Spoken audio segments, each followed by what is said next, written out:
What's going on, everybody? Migz here. Welcome back to Decksmiths. For this deck profile, there's going to be a quick meta cooler update. One of the only major changes from my last profile, I ran the big drops of meta coolers. So going in this day and age, since we have a lot of decks that are pretty fast, like Storm, blue-red aggros, etc. I figured let's have this deck to go on and keep up with the competition. It's a really fun deck either way. Hopefully somebody from the ashes comes into a regionals and just makes cooler an awesome deck to play. So to run through it, it just has a simple auto where it just lets you start with Big Getty Star on board. It's awakened for when you're at 4 or less, you draw 2. The activate main ones per turn. If you have 3 or more meta coolers on board, you could do the battle card and rest it. Too bad barrier laps at it. The auto, when you attack, you can mill up to 3. Mill meaning the top card of your deck goes to the drop. You mill the top 3 from the top of your deck to the graveyard. You could choose either a meta cooler or a meta cooler core, and your drop area added to your hand. So straightforward.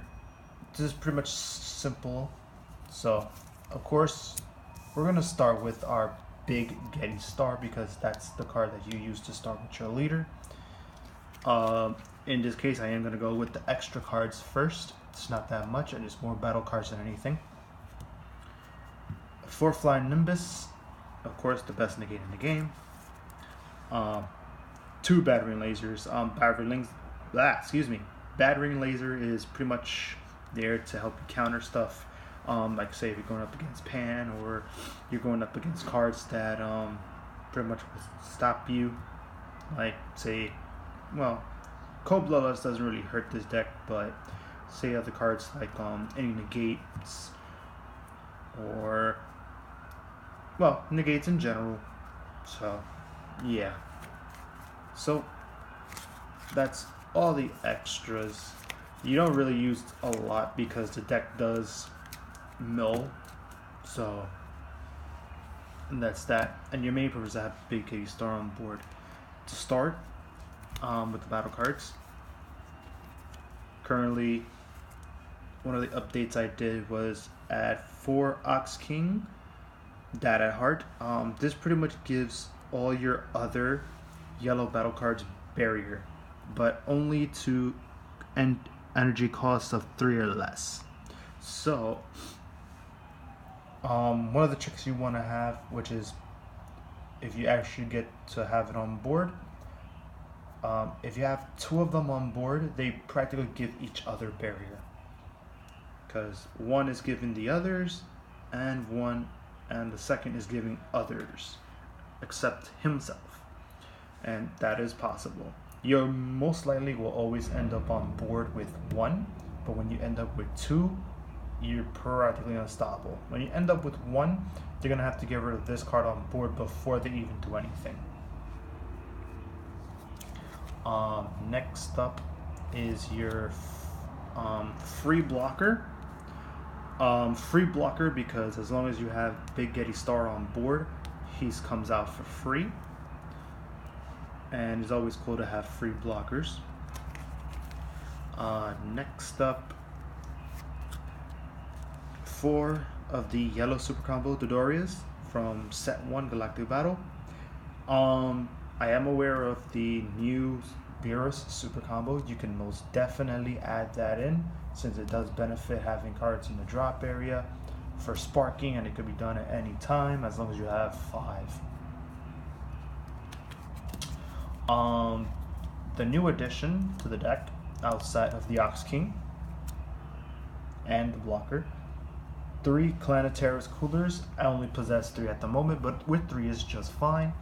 It has critical, and it's permanent. If you have 7 or more Frieza clans in your drop area, this card gains plus 5k and double strike.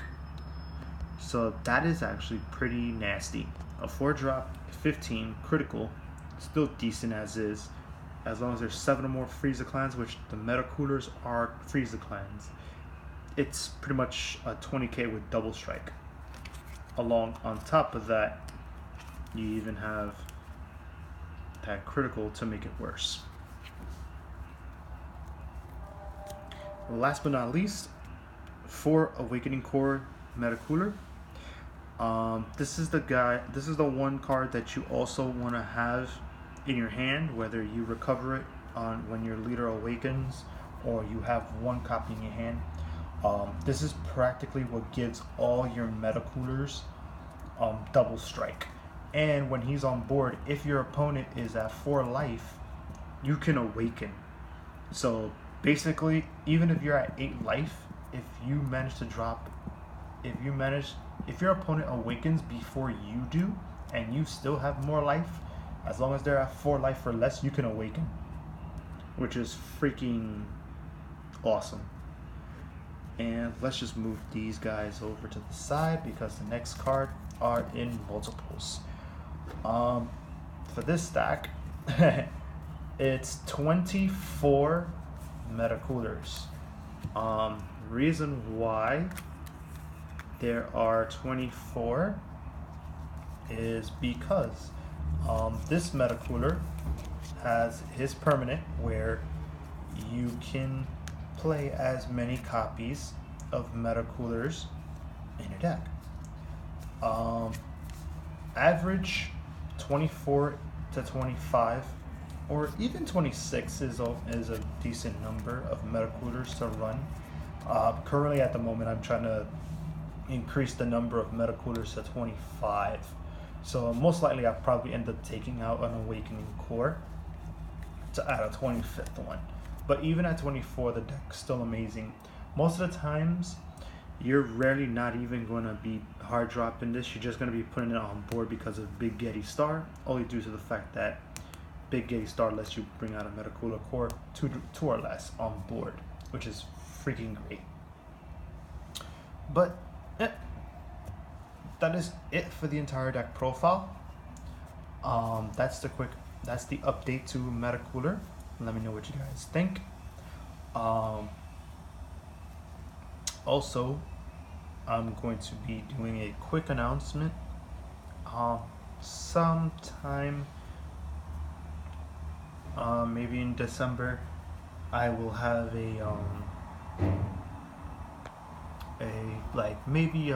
pick a leader deck profile.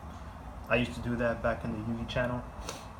But there'll be a little series I usually used to do yearly, where I used to have 2 decks for Yugi, and the viewers would choose which one they want to see, and whoever had the most votes would be the first one to be shown, followed during the month of January, followed by February, which is the second deck with the least votes.